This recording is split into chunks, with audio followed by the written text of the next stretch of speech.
სოჭის ოლიმპიადაზე საქართველოდან 4 სპორტსმენის გამგზავრებაა გადაწყვეტილი. აჭარის ოლიმპიური კომიტეტის თავმჯდომარის განცხადებით ამისთვის ბიუჯეტიდან 100,000 ლარი დაიხარჯება.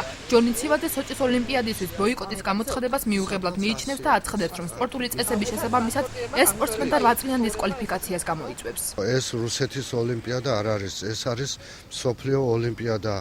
იმ შემთხვევაში თუ ჩვენი ქვეყანა არ გამოვა ოლიმპიადაზე, აეგრძალებათ და 8 წლის განმავლობაში ვერ მიიღებენ ოლიმპიადაზე მონაწილეობას. საქართველოს პრეზიდენტი ერთ-ერთ რუსულ არხთან ინტერვიუში აქცენტს რუსეთთან კეთილმეგობრული ურთიერთობის აღდგენაზე აკეთებს.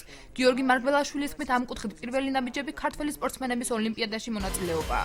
პრეზიდენტის განცხადებით, ოლიმპიადაზე პირველი პირების დასწრების საკითხი განხილვის სტადიაშია. ჩვენ უნდა ვიცადოთ აღვადგინოთ რუსეთთან კეთილმეზობლური ურთიერთობა. ამ კუთხით სოჭის ოლიმპიადაზე ქართველი სპორტსმენების მონაწილეობა მნიშვნელოვანი ნაბიჯია. სოჭში პირველი პირების შესაძლო ვიზიტის საკითხი ჩვენს გუნდში განიხილება. ჩემი აზრით, პოლიტიკისა და სპორტის აღრევა არ უნდა მოხდეს. მოქალაქეთა უმეტესობა თვლის, რომ ოლიმპიადაში ქართველ სპორტსმენთან მონაწილეობა აუცილებელია. ნაწილი პოლიტიკოსების ადგილზე ჩასვლას გაუმართლებლად მიიჩნევს, ერთეულების თქმით კი, არც სპორტსმენები და არც პირველი პირები ოლიმპიადაზე პროტესტის ნიშნად არ უნდა გაემგზავრონ. სპორტი და პოლიტიკა ერთმანეთს არასდროს არ უნდა დაუკავშირდეს. წაუცვლელობა იმას ნიშნავს, რომ რაღაცის გვეშინია და არ ყავს შესაბამისად მომზადებული სპორტსმენები. ჩვენ იქ უნდა წავიდეთ და დავამტკიცოთ, რომ ვართ ძლიერები. ეს არის სპორტის ანიბანი, მეტი არაფერი არა. სპორტსმენებმა უნდა მიიღონ მონაწილეობა, იმიტომ რომ შეიძლება ძალიან პრესტიჟული გახდეს შემდეგ საქართველოს ეს ფაქტი, იმიტომ რომ თუ მოიპოვებდნენ, რა თქმა უნდა, გამარჯვებას, მაგრამ ჩემი აზრით პოლიტიკოსებმა არ უნდა მიიღონ მონაწილეობა. რუსებმა ტერიტორიები წაგვართვა, ხალხი დაგვიხოცა, დაგვიწვა, ხოდა კიდე იმას ვეპათხალი მოtkაცო, ასე არ შეიძლება.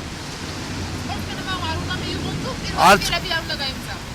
საქართველოს მოქალაქეებმა არ უნდა მიიღოს მონაწილეობა.